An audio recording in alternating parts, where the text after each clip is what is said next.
الحمدللہ نحمده ونستعینه ونستغفره ونؤمن به ونتوکل علیہ ونعوذ باللہ من شرور انفسنا ومن سیئات اعمالنا من یهده اللہ فلا مضل له ومن یضلل فلا ہادی له واشهد ان لا الہ الا اللہ وحدہ لا شریک له واشهد ان محمدا عبدہ ورسولہ صلی اللہ علیہ وعلی آلہ واصحابہ وبارک وسلم تسلیما کثیرا اما بعد فاعوذ باللہ من الشیطان الرجیم بسم اللہ الرحمن الرحیم لقد کان لکم فی رسول اللہ اسوۃ حسنہ لمن کان یرجو اللہ والیوم الآخر وذکر اللہ کثیرا وقال اللہ تبارک وتعالی یا ایہا الذین آمنوا اتقوا اللہ ولتنظر نفس ما قدمت لغد واتقوا اللہ ان اللہ خبیر بما تعملون صدق اللہ العظیم اللہم صلی علی محمد وعلی آل محمد وبارک وسلم رب اشرح لی صدری ویسر لی امری واحلل عقدۃ من لسانی یفقہوا قولی واجعل لی وزیرا من اہلی آمین یا رب العالمین۔ سب سے پہلے میں اللہ تعالیٰ کا شکر ادا کرتا ہوں اس کے فضل و کرم سے آپ طلباء سے بھی اور اساتذہ سے بھی اور آپ کی یونیورسٹی کی انتظامیہ کے ساتھیوں سے بھی غالباً تیسری مرتبہ یہاں آنا ہوا ہے، ملاقات ہو رہی ہے۔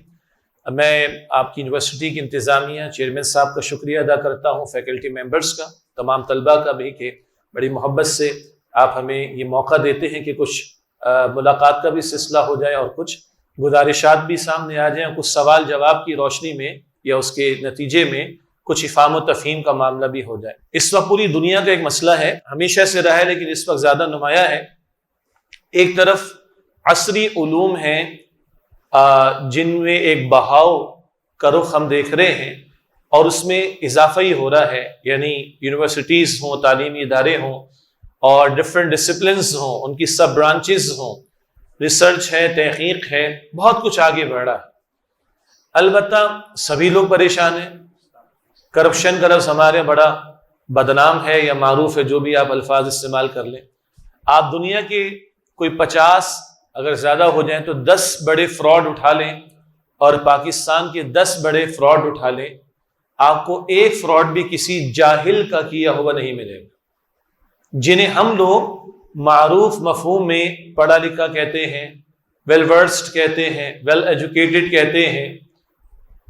انہی میں سے کچھ لوگ، سب نہیں مگر کچھ لوگ آپ کو پوری قوم کو لوٹتے ہوئے دکھائی دے رہے ہوں گے۔ ایک انگریز مفکر نے کچھ تجزیہ کیا کہ ہم نے ہواؤں میں اڑنا سیکھا ہے پرندوں کی طرح، ہم نے جہاز بنا لیے، ہم نے شٹلز بنا لی، ناسا والے اوپر جا رہے ہیں اور جا کے ریسرچ کر رہے ہیں، تو کہتے ہیں کہ ہم نے ہواؤں میں اڑنا سیکھ لیا پرندوں کی طرح، ہم نے سمندر کی تہہ میں جا کر مچھلیوں کی طرح تیرنا سیکھ لیا، ہم نے سب میرینز بنا لی، پاکستان نے بھی بنا لی، آگسٹا بھی آ گئی فرانس سے، وہ الگ بات ہے کہ اس میں بھی کرپشن ہو گئی تھی، مسائل آ گئے تھے، لیکن ہم نے اوپر اڑنا سیکھ لیا، نیچے جا کر سمندر کی تہہ میں مچھلیوں کی طرح تیرنا سیکھ لیا، مگر وہ انگریز مفکر کہتا ہے کہ ہم نے زمین پر انسان بن کر رہنا ابھی تک نہیں سیکھا۔ تو یہ پوری انسانیت کا بہت بڑا مسئلہ ہے اور ہم خوش قسمت لوگ ہیں جن کے پاس ان مسائل کا حل لکھا ہوا موجود ہے، اور ہم نے پہلے دن سے پہلی وحی کی پہلی آیت کو پڑھا ہے، سمجھا بھی ہے، کوٹ بھی کرتے ہیں کہ اقرأ بسم ربک الذی خلق، پڑھیے اپنے رب کے نام سے جس نے پیدا فرمایا۔ تو پڑھنے کی نفی نہیں، پڑھنے کو تو انکریج کیا گیا۔ پہلی وحی میں اقرا کا لفظ آ رہا ہے، قلم کا لفظ آ رہا ہے، علمہ اللہ نے سکھایا، یہ الفاظ آ رہے ہیں، لیکن رب نے ایک کنڈیشن ساتھ لگائی، پڑھو مگر رب کے نام کے ساتھ۔ یہی بات پہلے دن سے آدم علیہ السلام، جو کہ پہلے نبی بھی ہیں، پہلے انسان بھی ہیں، پہلے خلیفہ بھی ہیں، ان کے ذریعے بتائی گئی۔ قرآن کریم بتاتا ہے کہ آدم علیہ السلام کو علم الاسماء، اشیاء کا علم دیا گیا، چیزوں کا علم دیا گیا۔ وعلم آدم الاسماء کلہا، تمام چیزوں کے نام آدم علیہ السلام کو سکھا دیے گئے، اور آج نسل آدم، نسل انسانی کے ہاتھوں ان علوم کا ظہور ہوتا چلا جا رہا ہے، ہم ڈسکور کر رہے ہیں، بہت کچھ معلومات بڑھ رہی ہیں، ریسرچ بڑھ رہی۔ لیکن جب آدم علیہ السلام کو اللہ زمین پر بھیج رہا تھا تو اللہ تعالیٰ نے ایک اور علم کا تذکرہ فرمایا ہے۔ سورہ البقرہ ہی میں اگر آیت نمبر 31 میں علم الاسماء، اشیاء کے علم کا ذکر ہے. اسی البقرہ کی آیت نمبر 38 میں علم وحی کا ذکر ہے، علم ہدایت کا ذکر ہے. فرمایا کہ فَإِمَّا يَأْتِيَنَّكُم مِّنِّي هُدًى، جب جب تمہارے پاس میری طرف سے ہدایت آئے، فَمَن تَبِعَ هُدَايَ فَلَا خَوْفٌ عَلَيْهِمْ وَلَا هُمْ يَحْزَنُونَ، تو جو میری عطا کردہ ہدایت کے تابع ہوں گے اور نہ خوف ہوگا نہ وہ غمگین ہوں گے. اگر آپ اور ہم تجزیہ کریں کہ زندگی 100 برس پہلے کیسی تھی، ہاں وہ ایک پوتے نے دادا سے پوچھا، دادا آپ کی کیسی زندگی تھی؟ نہ واٹس ایپ تھا، نہ انسٹاگرام تھا، نہ فیس بک تھا، نہ یہ چیٹنگ کے سارے ریسورسز تھے، نہ اسمارٹ فون تھا، کیسی زندگی تھی آپ کی؟ تو بیٹا توجہ کیجئے کہ یہ میں طلبہ سے بات کر رہا ہوں. تو دادا نے کہا بیٹا بالکل اسی طرح جیسے تم لوگوں کی زندگی ہے، نہ خدا ہے، نہ خدا کا کلام ہے، نہ خالق کی بات ہے، نہ اس کی طرف توجہ کا معاملہ ہے، نہ اپنی ذات کی حقیقت کو سمجھنے کا معاملہ ہے. مقصد حیات ہے کیا، کیوں پیدا کیے گئے ہو؟ تو جیسے تمہارا یہ خلا ہے، ہمارے پاس خلا شاید واٹس ایپ کا تھا، ان چیزوں کا تھا. بہرحال تو عرض کرنے کا مطلب اللہ فرما رہا ہے کہ علم ہدایت بھی لے کر جاؤ، اور جب علم ہدایت کے تابع ہوگے تو نہ خوف ہوگا نہ غمگین ہوگے. تو میں عرض کرتا تھا 100 برس پہلے ٹیکنالوجی بہت کم تھی، وسائل کی دریافت بہت کم تھی، لیکن آپ اور ہم اتفاق کریں گے اس بات سے کہ 100 برس پہلے زندگی کی کمپلیکسٹیز، پیچیدگیاں کم تھیں. سوسائڈ کا ریشو بھی کم تھا، خودکشیوں کا ریشو بھی کم تھا، اولڈ ہاؤسز بھی کم تھے. اور برائیاں میں تذکرہ نہیں کرنا چاہ رہا، گنتے چلے جائیے. آج ٹیکنالوجی بہت آگے ہے، بہت زیادہ ہو گئی، ضرورت سے بھی زیادہ ہو گئی. پتہ ہے نا آپ کو، کلاس روم میں کہنا پڑتا ہے فیکلٹی ممبرس کو، آئی ڈونٹ نو یہاں کیا معاملہ ہے، بیٹا بند رکھو، بیٹا سائلنٹ رکھو. ہاں یا نا؟ ماں اور باپ کے سامنے اگر بیٹھتے ہیں، یہ طنزاً میں نہیں کہہ رہا، حقیقتاً کہہ رہا ہوں. ایک یونیورسٹی میں پڑھاتا رہا ہوں کراچی میں، تو جب اسلامک اسٹڈیز پڑھاتے تھے تو سورہ بنی اسرائیل کا درس بھی آ گیا، اس میں ماں باپ کا تذکرہ. تو 3-4 طلبہ نے حلفیہ کہا کہ سر برسوں کے بعد یہ توجہ ہوئی ہے کہ ماں باپ کے لیے کچھ دعا بھی کرنی چاہیے. یہ بات ہے سپٹمبر 2007 کی، آج ہم 2022 بیٹھے ہیں. یہ نظارے ہم اپنے معاشرے میں دیکھ رہے ہیں. بہرحال تو ماں باپ کے سامنے بیٹھے، بیٹا ذرا اسکرین چھوڑ دیں، میری طرف بھی توجہ کر لے. اس قدر ٹیکنالوجی. اور اب ہم موبائل فون نہیں کہتے، ہم کہتے ہیں، یہ میرا تھوڑا پرانا ہے معاف کیجیے گا، ہم کہتے ہیں اسمارٹ فون. اور ہم اتنے اسمارٹ ہیں کہ 4 فگر اگر ہمیں کیلکولیٹ کرنی ہو تو ہم اس کو استعمال نہیں کرتے، ہم پابند ہیں کہ کیلکولیٹر کو کھولیں. ہم لینڈ لائن جب استعمال کرتے تھے، جس کو ہم لوگ PDSL کا فون کہتے ہیں، ہمیں 50 نمبر یاد تھے، آج بھی یاد ہے. مگر آج ہم اتنے اسمارٹ ہیں کہ ہمیں 2 نمبر بھی یاد نہیں ہے. باقی اسٹوڈنٹس کو پتہ کہ کس طرح استعمال کر رہا ہوں. میں نے وسیم بادامی کے پروگرام میں کہا تھا، آج تو حال یہ ہے کہ لوگوں کو اپنی بیگم کا نمبر بھی یاد نہیں. تو اس پر میم بن گئی تھی. میم سمجھتے ہیں نا؟ سب کو پتہ ہے نا؟ تو آپ سمجھ رہے ہیں نا، میں ذرا آپ لوگوں کے تھوڑا قریب ہوں، ٹھیک ہے؟ بال تو سفید ہو رہے، لیکن کیا کریں، اس معاشرے میں رہنے تو پتہ ہو کہ چل کیا رہا ہے. وہ کرنا نہیں ہے ہمیں، بٹ پتہ ہونا چاہیے. تو اس پر میم بنی تھی کہ صاحب آج بندے کو اپنی بیگم کا نمبر بھی یاد نہیں. کیا ہو گیا جی؟ ہم لوگ بڑے اسمارٹ ہو گئے. لیکن آپ غور کیجئے گا، آج زندگی کی پیچیدگیاں زیادہ ہو گئی ہیں، بے سکونی زیادہ ہو گئی ہے، قتل و غارت گری زیادہ ہو گئی ہے. جن اسکینڈینیوین کنٹریز کو ہم خوشحالی کی معراج کہتے بھی ہیں ظاہری اعتبار سے، per capita income Sweden Denmark دنیا میں سب سے زیادہ ہے، ان امپلائمنٹ ریٹ سب سے کم ہے، وغیرہ وغیرہ.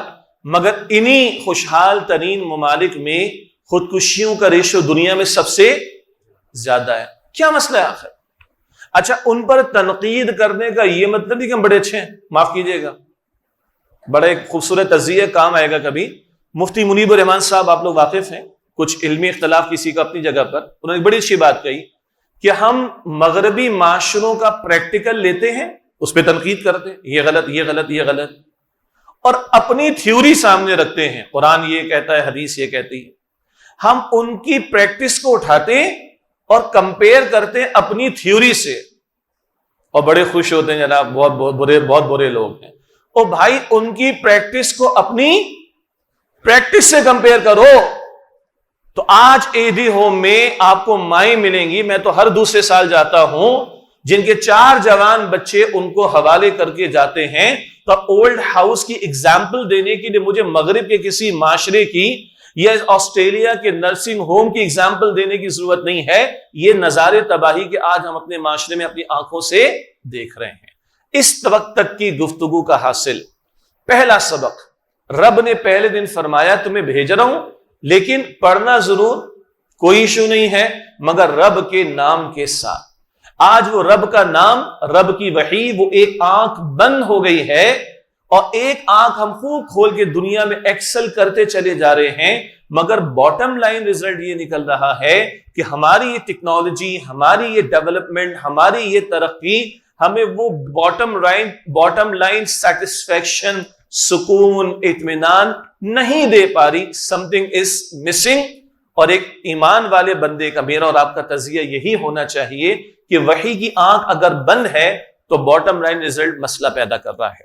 ایک کلپ میرے پاس آیا، ان صاحب کا نام مجھے یاد نہیں، ٹیکنالوجی میں بہت بڑے ایکسپرٹ ہیں ویسٹرن سوسائٹی کے اندر، تو وہ اسٹیج پر تھے، رائٹ پہ ایک روسٹرم تھا، لیفٹ پہ ایک روسٹرم تھا، رائٹ پہ لیپ ٹاپ رکھا ہوا تھا، لیفٹ پہ بائبل رکھی ہوئی تھی، تو بائبل بھی پڑھتا تھا۔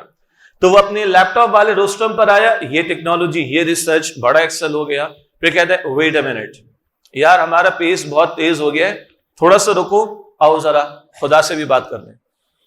پھر بائبل کی کچھ کوٹیشنز، تو کہا کہ کچھ زیادہ پیس ہمارا بڑھ گیا ہے، اس پیس کو تھوڑا سا سلو کرنے کی ضرورت ہے اور اس کو کنٹرول کرنے کی ضرورت ہے، آؤ بھائی بائبل بھی پڑھ لیں۔ وہ کرسچن ہے تو اس نے بائبل کی بات کی ہے، بہت پرانی بات ہے، میرے خیال سے پچھلی صدی کے آخر کی بات ہوگی، تو یا 21ویں صدی کے آغاز کی بات ہوگی۔ کچھ لیکچرز ہم ڈیلیور کر رہے تھے تو ہمارے کچھ ساتھیوں نے کچھ چیزیں نکالی، اس میں امریکہ کے ایک تھنک ٹینک کا خوبصورت انالیسس سامنے آیا، اور وہ کہتا ہے اگر میں یہ جملہ پہلے نہ کہتا اور اگلی عبارت پہلے آپ کو بتاتا تو آپ 100% اسی نتیجے پر پہنچتے، یہ ہمارے بزرگوں میں سے یا اسلاف میں سے یا عہد حاضر کے علماء میں سے کسی کا کوٹیشن ہے، لیکن میں آپ سرچ کر رہا ہوں، وہ learn-usa.com ایک وہ ویب سائٹ، اس کے اوپر ایک تھنک ٹینک کا انالیسس تھا، اور اس کا حاصل یہ تھا کہ اگر ہم نے اپنے بچوں،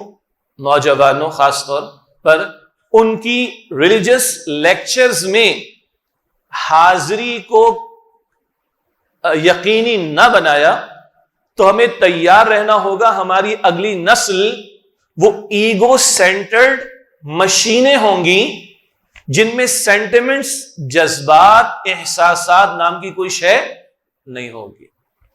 18 کے ہوئے تو وہ کس نمبر پہ کال کرتے ہیں امریکہ میں؟ 911۔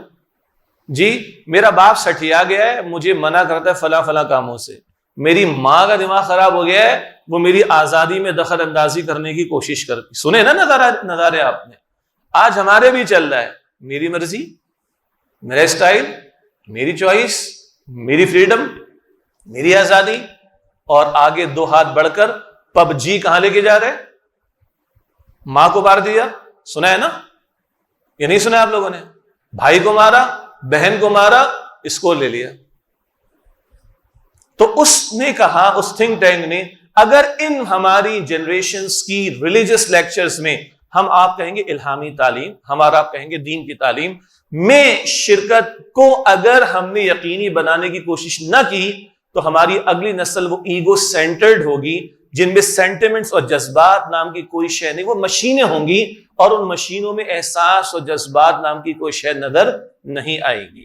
اللہ تعالیٰ میری آپ کی ہم سب کی حفاظت فرمائے۔ آپ کے کیمپس میں ماشاءاللہ پہلے بھی ہم نے ذکر کیا، آپ کی تربیت سیشنز کا اہتمام اسی وجہ سے ہے، اور میں عرض کرتا ہوں کہ اس کو ہمارے طلباء و طالبات سب سن رہے ہیں، اس کو بیٹا یوں لیجئے کہ شاید آئندہ پتہ نہیں مواقع ملے کہ نہ ملے، آگے تو آپ نے پروفیشنل لائف میں بھی جانا ہے نا، اور ایکسل کرنا اس کے اندر، اس کے اپنے تقاضے ہیں، پھر آپ کی کل پریکٹیکل لائف شروع ہونی ہے، اس کے اپنے مسائل ہیں، اس کے اپنے تقاضے ہیں۔ تو اگر آج کوئی اپارچونٹی ہے اور حضرات آتے ہیں، علماء آتے ہیں، اسکالرز آتے ہیں، کچھ ممکن خواتین مدرسات بھی آتی ہوں، خواتین لڑکیوں کی اور طالبات کی کوئی ذہن سازی کے لیے، تو یہ جو اپارچونیٹیز ہیں اس کو اویل کریں، ٹھیک ہے۔ اور دین ہمارا بڑا پیارا ہے، غیروں نے تو الزامات لگائے ہیں، کچھ اپنوں کی بھی کم علمی یا دین سے دوری کی وجہ سے مسکنسیپشنز ہمارے یہاں پیدا ہو گئے، ورنہ دین بڑا پیارا ہے، دین بڑا خوبصورت ہے، اور اس میں بہت بڑا، جو میں نے آیت کریمہ تلاوت کی ہے، لَقَدْ كَانَ لَكُمْ فِي رَسُولِ اللَّهِ أُسْوَةٌ حَسَنَةٌ، یقیناً تمہارے لیے رسول اللہ صلی اللہ علیہ وسلم کی زندگی میں بہترین نمونہ موجود ہے۔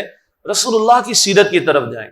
ہمارے معاشرے میں بڑے مسائل ہیں، اب جو واقعہ میں پیش کر رہا ہوں آپ لوگ علم میں ہوگا، آج اگر یہ کوئی نوجوان کسی مسجد میں مسجد کے امام اور خطیب صاحب کے سامنے رکھے بات، تو ہو سکتا ہے کہ اس کو اٹھا کے مار ڈالا جائے یا اٹھا کے پھینک دیا جائے مسجد سے باہر۔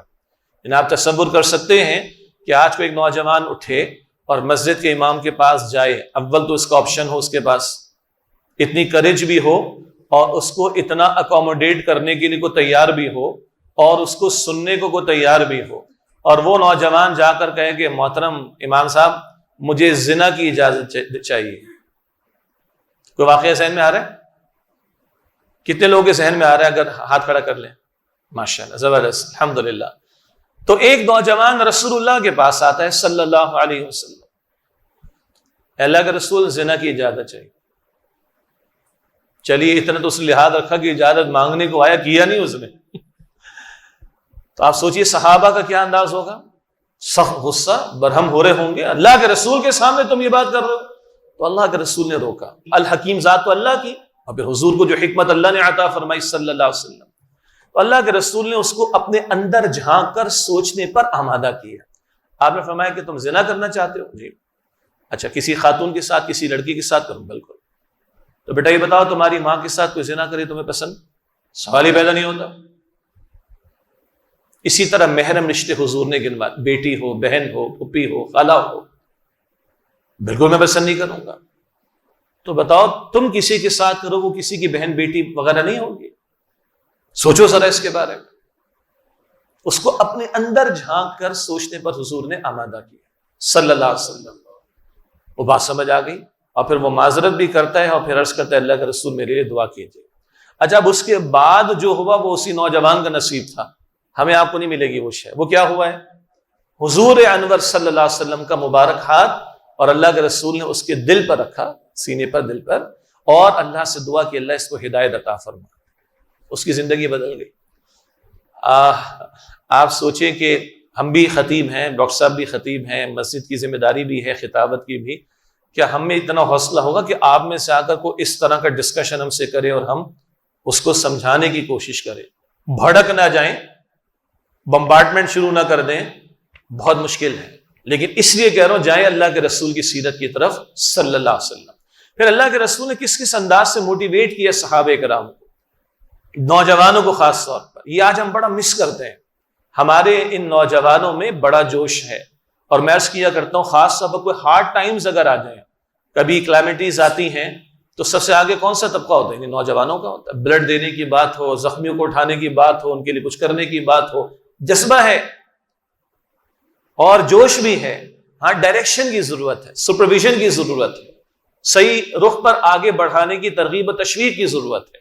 اس کے لیے ریکمینڈ کروں گی سیرت کی طرف جائیے، اللہ کے رسول کی سیرت کی طرف جائیے۔ اور بعض اہل علم کا بڑا اچھا ایک خیال ہے، بلکہ لاسٹ ٹائم میں آیا تو بتایا گیا تھا ماشاءاللہ، کچھ کوئز وغیرہ بھی آپ کے سیرت کے حوالے سے مطالعہ بھی ہوا تھا، اور غالباً رحمت عالم کتاب سید سلیمان ندوی صاحب رحمۃ اللہ علیہ کی وہ غالباً یہاں پر شیئر بھی کی گئی تھی۔ پازیٹیو بات ہے، قرآن حکیم کی تشریح ہم تو قائل ہیں، ذکر کرتے ہیں بار بار، احادیث رسول کا بیان ہم قائل ہیں، بار بار ذکر کرتے ہیں، لیکن جو آسان ترین ایک کانٹینٹ ہے نا، جو ہماری پریکٹیکل لائف سے بہت زیادہ قریب بھی ہے، وہ رسول اللہ علیہ السلام کی سیرت کا بیان ہے۔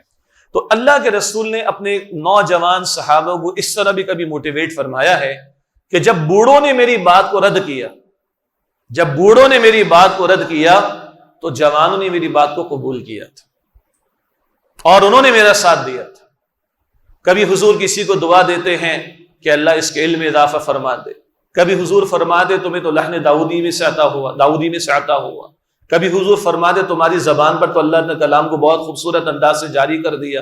عبداللہ بن مسعود سے تو حضور نے خود قرآن سنا ہے صلی اللہ علیہ وآلہ وسلم. ایک اور اینگل لے لیں, بہت بڑا مسئلہ ہم سب کا, بھائی آگے کیا کرنے کے ارادے ہیں؟ تو سر میں نے ماسٹرز کرنا ہے, کوئی پی ایچ ڈی کر لے گا, کوئی فلاں ڈسپلن میں فلاں ڈسپلن, اس کے بعد کیا کرنا ہے؟ تو آج ذرا اس اینگل سے بھی ہم تنہائی میں بیٹھ کر سوچیں ہم کہاں جانا چاہتے ہیں اور کل ہمارے کیا ارادے ہیں. آپ دنیا کے جس ڈسپلن میں چاہیں ایکسل کریں, کوئی ایشو نہیں, لیکن میں اور آپ اپنی دو حیثیتوں کو کبھی نہ بھولیں. ایک میری آپ کی حیثیت ہے عبداللہ کی, کیا ترجمہ ہے اس کا, اور دوسری میری آپ کی حیثیت ہے محمد مصطفیٰ کے امتی ہونے کی صلی اللہ علیہ وسلم. بقیہ سب اس کے تابع رکھنا ہے. آپ انجینئر بننا چاہتے ہیں, آپ آئی ٹی میں ایکسل کرنا چاہتے ہیں, میڈیکل کالج کی بات ہو رہی ہے, یونیورسٹی بھی کل بن جائے گی انشاءاللہ, آپ اس میں ایکسل کرنا چاہتے ہیں کیجئے, کوئی ایشو نہیں. لیکن اپنے اس رول کو نہ بھولیں کہ نمبر 1 ہم عبداللہ ہیں, اللہ کے بندے ہیں, اور ہم نمبر 2 محمد مصطفیٰ علیہ السلام کے امتی ہیں. اللہ نے کسی چھوٹے کام کے لیے دنیا میں نہیں بھیجا ہے, اللہ نے بڑے کام کے لیے بھیجا ہے. یہ اس لیے نہیں بھیجا تھا کہ دنیا میرے اور آپ کے فیصلے کرے, اللہ نے اس لیے بھیجا تھا کہ ہم نے اور آپ نے دنیا کے فیصلے کرنے تھے, ہم نے اور آپ نے دنیا کی امامت کرنی تھی, ہم نے اور آپ نے دنیا کو ڈائریکشن دینی تھی, ہم نے اور آپ نے دنیا کے فیصلے کرنے تھے, مگر اللہ کے رسول صلی اللہ علیہ وسلم کی نیابت کرتے ہوئے ان کے بہاف پر یہ کام کرنا ہے. جیسے سیدنا علی کھڑے ہوئے تھے, خاندان کے لوگوں کو حضور نے بلایا, 40-45 لوگ تھے, پہلی مرتبہ کھا کر چلے گئے, کسی نے بات نہ سنی. دوسری مرتبہ کھانا تو کھایا, بات بھی سنی مگر قبول نہ کی. کون کھڑا ہوا تھا؟ سیدنا علی کھڑے ہوئے تھے, 10-12 برس کی عمر کا مبیش, اور وہ کہتے ہیں محمد باقی سب تو رد کرتے, میں آپ کا ساتھ دوں گا صلی اللہ علیہ وسلم. آج اللہ کے رسول کا لائے ہوا دین, اے خاص اے خاصان رسول وقت دعا ہے, امت پہ تیری آگے عجب وقت پڑا ہے. وہ دین جو بڑی شان سے نکلا تھا وطن سے, پردیس میں وہ آج غریب الغربا ہے. آج اس دین کے لیے کھڑا ہونا یہ بھارت میرا اور آپ کا فرض منصبی ہے. اور دل کی بات عرض کر دوں, جو اسٹوڈنٹ 100 مارکس کی پریپریشن کر کے گیا ہے, 100% کورس کی کوریج کر کے گیا ہے, پاس تو ہو جائے گا نا, بلکہ اچھے مارکس سے لے گا. جو گیا ہی ہے پاسنگ مارکس کی تیاری کر کے از باؤنڈ ٹو فیل. تو جو 100% کی تیاری کر کے گیا وہ تو پاس تو ہونا ہے, اسے گریڈ بھی اچھے لینے. تو جو آخرت کا طلبگار ہو جائے, اللہ کی قسم دنیا ذلیل کر کے اللہ اس کے قدموں میں ڈال دے گا. آئی ریپیٹ اگین, 100 کی تیاری کر کے جا رہے, گریڈز اچھے لے لے گا نا, پاسنگ مارکس کی کوریج سے تیاری کر کے جائے گا, باؤنڈ ٹو فیل. تو جو آخرت کو اپنا مقصود بنائے, اللہ کو پا لینے کو اپنا مطلوب بنائے, اللہ کی قسم اللہ دنیا کو ذلیل کر کے اس کے قدموں میں ڈال دے گا. چھوٹا نہ سوچیں, بڑا سوچیں. آپ امت کی سطح کا سوچیں. آپ کے رگوں میں دوڑتا ہوا خون بڑا گرم ہے, اور اس گرم خون اور جوان خون اور جوش اور جذبات رکھنے والی نسل کو اللہ کا کلام بھی مختلف پیرایوں میں بیان کرتا ہے. اللہ کے رسول مختلف پیرایوں میں بیان کرتے ہیں. ابراہیم علیہ السلام تنہا کھڑے ہوئے, ان کی جوانی کا ذکر قرآن نے کیا, پوری قوم سے ٹکر اکیلے ابراہیم علیہ السلام نے لی ہے. فرعون جیسے سرکش کے مقابلے میں تحریک کے برپا ہونے کا موقع آیا تو قرآن کہتے ہیں چند نوجوان تھے جنہوں نے موسیٰ علیہ السلام کا ساتھ دیا. جی, اپنے ایمان کے بچانے اور اس کے تحفظ کی بات آئی تو اصحاب کہف نوجوان تھے, اپنی قوم کو وطن کو چھوڑنا گوارا کیا, ایمان پہ کمپرومائز نہیں کیا انہوں نے. جی, عفت کی حفاظت کی بات آئے, حیا کی حفاظت کی بات آئے تو اللہ پوری سورت عطا کرتا ہے سورہ یوسف کے نام سے, اور سیدنا یوسف علیہ السلام, اللہ کے رسول فرماتے حسن میں سے آدھا حسن اللہ نے یوسف کو دیا تھا. اللہ اکبر کبیرہ. ہاں, اس کے بہت سارے پہلو ہو سکتے ہیں. وہ ساری عورتوں نے اپنے ہاتھ کاٹے تھے تو انٹینشنلی, کانشیسلی, شعوری طور پر اپنے ہاتھوں کو کاٹ کر انویٹیشن دیا تھا. اور ان سیدنا یوسف علیہ السلام کی عاجزی کو بھی اللہ بیان فرماتا ہے, اسبو الیہن, مالک تو نے ان کے شر کو مجھ سے دور نہ کیا, میں تو مائل ہو جاؤں گا ان کی طرف. یہ عاجزی پیغمبر کی, یہ عفت کی حفاظت کا معاملہ, یہ حیا کی حفاظت کا معاملہ اللہ قرآن حکیم میں بیان کرتا ہے. احادیث میں آئے جوانی کی عمر کا مختلف پیرایوں میں حضور ذکر کرتے, کچھ کا اشارہ میں نے کر دیا. حضور یہ بھی فرماتے 5 سوالات قیامت کے دن ہوں گے, یاد ہیں؟ ہاں, compulsory question paper is out for the hereafter. آپ کی میری زندگی کے اہم ترین، پہلا زندگی، دوسرا جی جوانی، تیسرا مال کہاں سے کمایا، چوتھا مال کہاں خرچ کیا، پانچواں مال جو علم حاصل کیا اس پر کتنا عمل کیا۔ آج ہمارا نالج تو بہت بڑھ گیا، اور نالج نہیں بھی ہے تو امام گوگل تو اویلیبل ہے نا۔ کون بولے ابھی ٹائپ کریں گے، ڈیبیٹ کروا لے، بحث شروع ہو جائے گی۔ Bulk of knowledge in mind اور virtually available, but the reflection in the action big question mark. آج ہم اور آپ ڈیبیٹ کرنے پر آ جائیں، سبحان اللہ، ہم دنیا کو پیچھے چھوڑ دیں، لیکن عمل کے میدان کے اعتبار سے میں بڑا کمزور ہوں۔ اللہ ہم سب کی کمزوریوں میں معاف بھی فرما دے اور بہتری کی توفیق عطا فرمائے۔ 5 میں سے 2 سوال زندگی اور زندگی کا پیک ٹائم جوانی کے بارے میں الگ سوال، اور اللہ کے رسول نے یہ بھی فرمایا، اللہ قدر کرتا ہے 7 قسم کے افراد کو اللہ اپنے مراد عرش کے سائے میں قیامت کے دن جگہ دے گا۔ ایک وہ نوجوان بھی ہوگا جس نے جوانی کے عالم میں اللہ کی بندگی بھی کی ہوگی اور اللہ کی اطاعت میں لگا رہا ہوگا، یہ ہے جو اللہ کے عرش کے سائے کے اندر ہوگا۔ بہرحال جوانی کی زندگی جذبات سے بھرپور ہوتی ہے اور پہاڑوں سے ٹکرانے کا حوصلہ انسان کے اندر ہوتا ہے۔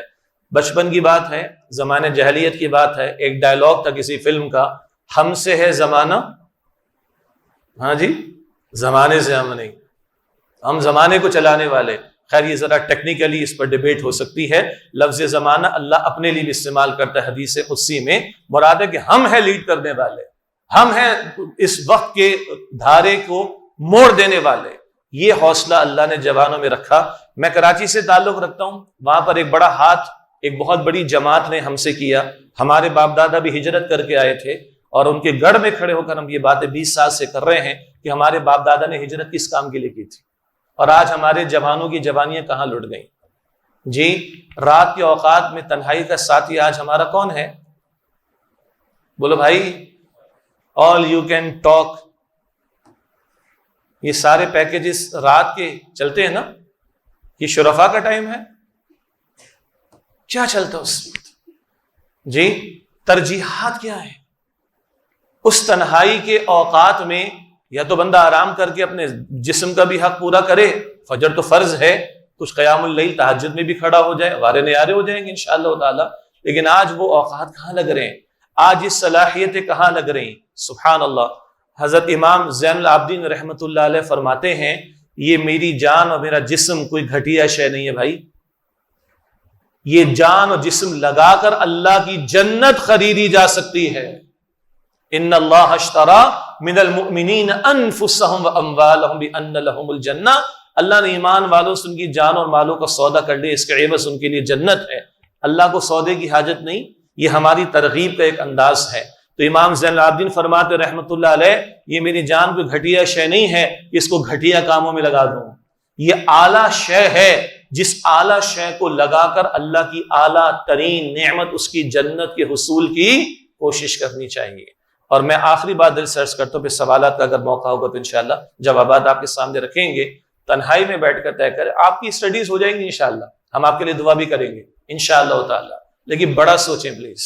عبداللہ والا رول، کیا واقعی اللہ میرا مقصود و مطلوب اصلی ہے؟ کیا اللہ میرے لیے ترجیح اول ہے؟ اور نمبر 2، میں امتی محمد مصطفیٰ علیہ السلام کا، میرے پیغمبر کا خون طائف کی گلیوں میں بہا ہے نا، میرے پیغمبر نے مکہ مکرمہ اور بیت اللہ کو چھوڑا ہے اللہ کے دین کی خاطر، میرے پیغمبر کے گھر میں 2 مہینے چولہا نہیں جلائے، میرے پیغمبر نے اپنے پیٹ پر پتھر بھی باندھے ہیں، میرے پیغمبر کے 70 صحابہ کی لاشیں میرے اور آپ کے پیغمبر نے احد کے میدان میں دیکھے ہیں۔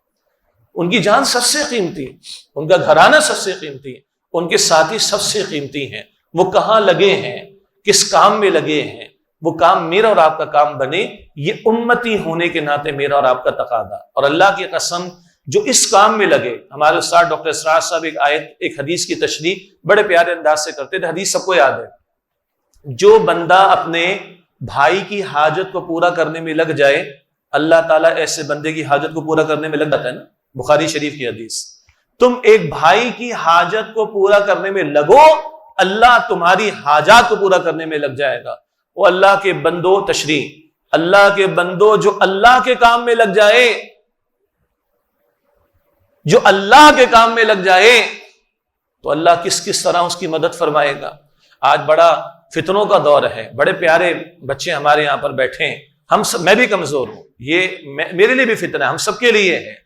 ہم کمزور ہیں، اللہ کمزور نہیں۔ تنہائی میں رول مالک، یہ شیطان بھی تنگ کرتا ہے، نفس بھی اکساہٹے دیتا ہے، یہ شیطان کے ایجنٹ بھی پریشان کرتے، تو میری حفاظت فرما لے۔ اللہ کے ہو رہے ہیں، اللہ حفاظت فرمائے گا انشاءاللہ تعالی جی۔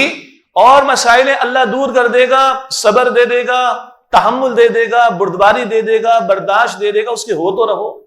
تو جو بندے کے کام میں لگے تو اللہ بندے کے کام میں لگ جائے، تو جو اللہ کے کام میں لگ جائے تو اللہ کس انداز سے اس کی مدد فرمائے گا۔ یہ ہے نقطے کی بات، فارمولی کی بات۔ آپ کے میرے انفرادی مسئلے ہوں یا ہمارے اجتماعی مسئلے، وہ ایک سجدہ جسے تو گراں سمجھتا ہے، 1000 سجدوں سے دیتا ہے آدمی کو نجات۔ اور کی محمد سے وفا تو نے تو ہم تیرے ہیں، کی محمد سے وفا تو نے تو ہم تیرے ہیں، یہ جہاں چیز ہے کیا لوح و قلم تیرے ہیں۔ صلی اللہ علیہ وسلم۔ جزاکم اللہ خیر۔